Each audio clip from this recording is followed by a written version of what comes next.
예, 저는 이화여대 에코과학부의 장익원입니다. 자, 6강에서는 먼저 아델리 펭귄의 이기적인 무리 생활, 그 다음에 쏠림 이론, 그 다음에 흰동가리의 사회생활, 마지막으로 하급자는 왜 무리에 남아있는가, 여기에 대해서 같이 살펴보겠습니다. 먼저 아델리 펭귄인데요. 이 아델리 펭귄의 특징은 바로 이 눈에 있어요. 이렇게 검은 눈, 그리고 눈을 둘러싼 이렇게 하얀 그런 무늬가 있죠. 그래서 남극에서만 번식하고요. 황제 펭귄과 더불어서. 그리고 가장 널리 분포하는 펭귄이라고 할 수가 있습니다. 보통 한 46에서 한 71cm 이 정도의 크기이고요. 남극 대륙에는 사실 먹이가 없어요. 그래서 모든 펭귄은 먹이를 바다에서 구합니다. 이 새끼가 성장하기 시작하죠. 자, 그러면은 먹이를 가져와서 이 새끼에게 먹여야 합니다. 펭귄들이 쫙 이렇게 모여 있어요.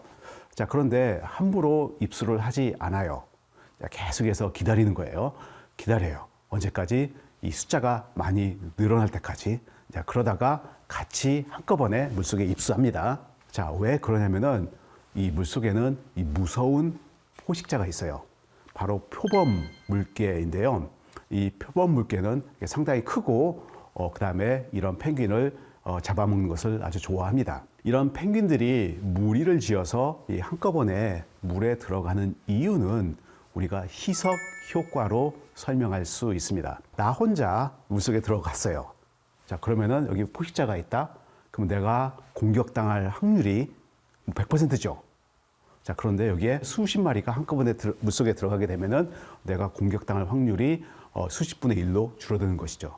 그래서 이거의 희석 효과라 하고요. 그런데 20세기 초 이 남극 탐험가인 체리 가라드르가 이 남극에 가서 이 펭귄의 그 입수 행동을 관찰을 했어요. 근데 아주 재밌었는데 이 펭귄들이 서로 숫자가 늘어날 때까지 얼음 끝선에서 기다려요. 자, 그런데 자기들끼리 열심히 밀치는 거예요. 밀치고 앞에 있는 펭귄을 거의 떠밀어서 물속에 그냥 집어넣는 거예요. 이제 그러면은 그 펭귄이 만약에 멀쩡하게 유영을 한다. 그러면은 그때 다른 펭귄들도 같이 뛰어들어요.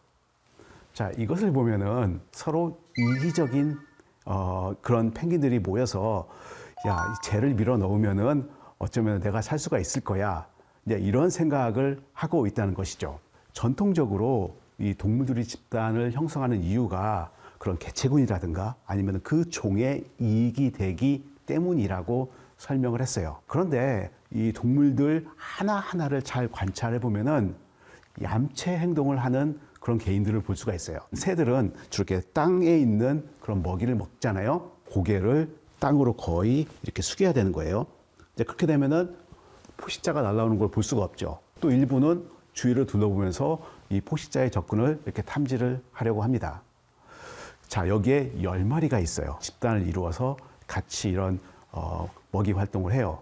자, 그렇다면은 내가 이 망을 보는 그러한 시간이 한 10분의 1 정도여야 되잖아요. 그런데 한 마리의 행동을 잘 보면은 실제 나의 할당된 10분의 1 그 시간보다도 조금 적게 망을 보는 거예요. 왜냐하면은 그만큼 더 많은 먹이 활동을 할 수가 있는 것이죠. 동물들이 집단을 형성하는 이유가 이것은 개인적인 이익 측면에서 보아야 한다. 자, 이렇게 주장하신 분이 바로 윌리엄 해밀턴이신데요. 바로 이분이 이기적 무리 효과라는 그러한 이론을 제안하였습니다. 동물들이 집단을 형성하는 이유는 개인 하나하나의 이익 때문이다. 이거예요. 동물들의 이 집단에서 위험 범위라는 그런 개념을 가지고서 이기적 무리 효과를 설명을 하였습니다. 자, 여기 보면은 양들이 4마리 있습니다. 양들이 이 1차원에서만 움직인다고 한번 생각을 해보세요. A, B, C, D. 자, 이것을 우리가 위험 범위라고 하는데 이 범위 내에 포식자가 만약에 접근하죠. 그러면은 그 양을 제일 먼저 공격한다는 뜻이에요. 가장 위험한 양이 어떤 양인가요? 그것은 위험 범위가 가장 넓은 양이라고 할 수가 있거든요. 그러면 A예요. 지금 A가 이렇게 물이 바깥에 있으니까 위험 범위가 굉장히 넓어요. 위험해요. 무서워요. 자, 그래서 물이 안으로 파고듭니다. 그래서 B하고 C 사이에 A가 이렇게 들어왔어요. 그러면은 A의 위험 범위는 지금 확 줄어들었죠.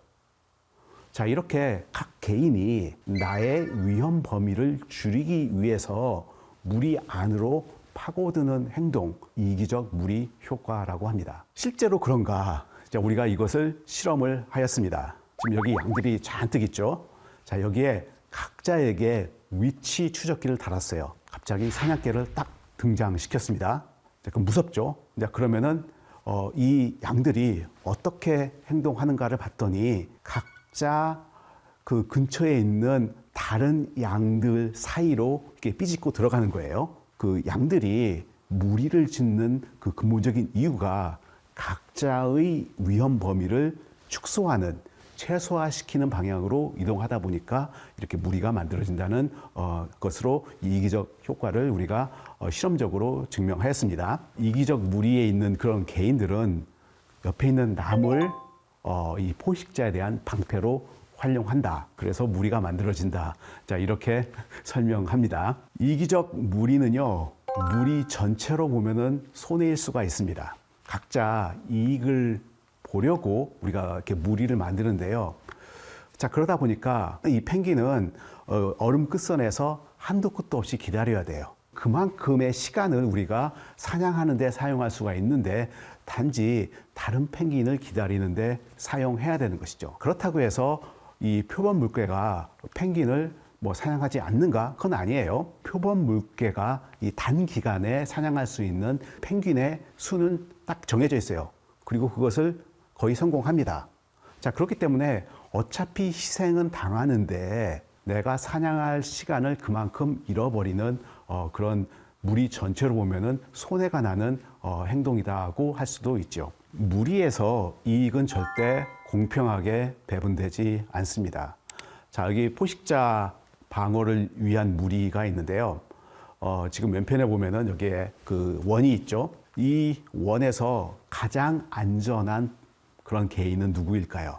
바로 가운데에 있는 이 커다란 원 3마리 정도라고 할 수가 있습니다. 외곽에 있는 그런 개인들은 그 포식자의 위험에 훨씬 더 노출되어 있죠. 왜 무리 안으로 들어가지 못하는 것일까요? 왜냐하면 더 센 개인이 무리 안에 있기 때문이에요. 그런 모든 이익은 가운데에 있는 세 개인에게 집중되고 외곽에 있는 그런 개인들은 상대적으로 좀 이익이 떨어진다라고 할 수가 있겠죠. 마찬가지예요. 이 오른쪽에 보면은 지금 이 앞서가는 개인들이 있죠. 이제 이런 개인들이 먼저 먹이를 찾고 먼저 양질의 먹이를 먹습니다. 먹이 찾는 무리에서도 이 특정한 개인들이 보다 많은 이익을 가져가고 그다음에 뒤따르는 개인들은 이 앞서가는 개인에 비해서 그런 이익을 똑같이 나누지는 못하죠.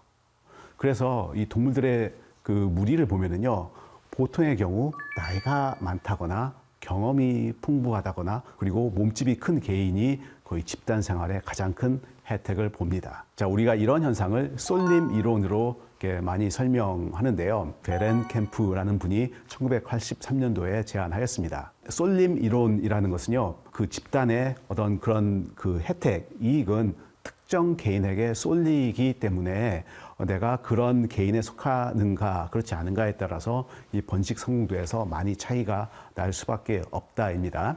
자, 그럼에도 불구하고 동물들의 이런 사회, 이런 집단은 유지가 되거든요. 그렇다면은 이 평등하지 않은 사회, 혜택이 불평등하게 돌아가는 사회가 어떻게 유지될 수가 있을까? 자, 이것을 설명하는 데에도 이런 쏠림 이론이 중요하게 사용됩니다. 자, 흰동가리 하면은 보통 태평양과 인도양의 수심이 얕은 지역, 다시 말해서 산호초가 살고 있는 이 따뜻한 물에서 살고 있는 물고기인데요. 그 니모를 찾아서의 주인공이기도 합니다. 이 물고기의 무늬가요, 이 서양에서 광대의 분장과 비슷해요. 그래서 광대 물고기라고도 하고요. 자, 그리고 또 이 흰동가리를 부르는 또 다른 이름이 있는데 그건 말미잘 물고기예요. 항상 이 말미잘하고 같이 살기 때문입니다. 그래서 말미잘 하나에 최대 6마리까지 같이 살 수가 있는데요. 말미잘도 동물입니다. 촉수에 독침이 있어요. 그러면 촉수로 그 지나가는 물고기를 독을 쏩니다. 그런 다음에 그 물고기를 잡아먹을 수가 있죠. 그래서 이 말미잘은 사실 무서워요. 그런데 이 흰동가리는 이 말미잘, 이 촉수 사이에서 살 수가 있어요. 그 이유는 뭐냐면은 그 흰동가리 피부에서 이렇게 점액질이 나와요. 그래서 이런 그 말미잘의 촉수에도 그 독을 쏘이지 않습니다. 말미잘에서 살아가면은 여러 가지 혜택을 얻을 수가 있어요. 일단 다른 물고기들이 말미잘을 피해요. 그래서 이 포식자로부터 이렇게 보호를 받을 수가 있고요. 또 말미잘이 이런 먹이를 먹을 때 약간 이렇게 개걸스럽게 먹어요. 자, 그래가지고 이렇게 많이 음식 쓰레기를 많이 남기는데 이 흰동가리가 그런 음식 쓰레기를 먹을 수가 있죠. 일종의 먹이인 셈이죠. 말미잘도 이 흰동가리의 존재에서 혜택을 볼 수가 있어요. 기생자라든가 뭐 다른 포식자가 올 수가 있는데 이 흰동가리가 그런 기생자나 포식자를 내쫓습니다. 상리공생, 서로 혜택을 보는 관계입니다. 좀 전에 이 말미잘 하나에 흰동가리가 최대 6마리까지 살 수가 있다고 했죠. 최대 6마리의 서열이 있어요. 그리고 그 서열은 크기로 결정이 돼요. 그래서 가장 서열이 높은 그런 흰동가리가 가장 커요. 그 다음에 두 번째, 세 번째, 네 번째 있죠. 서열이 하나 높은 흰동가리보다 한 90에서 95% 정도의 크기예요. 그러니까 살짝 작아요. 이 서열에 따라서 번식을 할 수 있는지 없는지를 결정할 수가 있어요. 서열이 가장 첫 번째인 이제 그런 흰동가리 있죠. 이 흰동가리는 암컷입니다. 그래서 이 암컷은 번식할 수가 있고 서열 첫 번째 흰동가리 빼고는 전부 다 수컷이에요. 근데 수컷 중에서 서열이 가장 높은 그 흰동가리와 그 첫 번째 서열인 그 암컷과 이렇게 번식을 할 수가 있습니다. 나머지는 번식을 할 수가 없어요. 흰동가리 집단에서 갑자기 암컷에게 무슨 일이 일어났어요. 뭐 낚시에 걸렸다던가 아니면 포식자한테 잡아먹혔어요. 그래서 지금 이 첫 번째, 서열 첫 번째 암컷이 사라졌어요.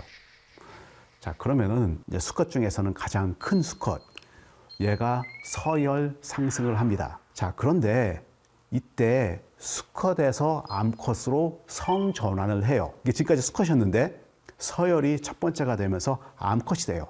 그 다음에 두 번째, 서열 두 번째 수컷이 있죠. 얘가 서열 첫 번째 수컷이 됩니다. 자, 그러면서 위 두 마리가 다시 또 번식을 할 수가 있습니다. 마찬가지로 나머지 수컷들은 계단 하나씩 이렇게 상승하는 것이에요. 우리가 이것을 이게 순차적으로 되기 때문에 순차적 자웅동체라고 합니다. 지금 여기 수컷 두 번째 서열이 있어요. 이 두 번째는 그 내가 2인자일 수밖에 없는가? 혹시 내가 먹이를 더 많이 먹으면은 그러면은 첫 번째가 될 수 있잖아요. 이제 그럼 바로 이 첫 번째가 공격이 들어와요. 이제 그래서 두 번째가 첫 번째가 될 수가 없거든요. 자, 만약에 이 두 번째, 수컷 두 번째 있죠.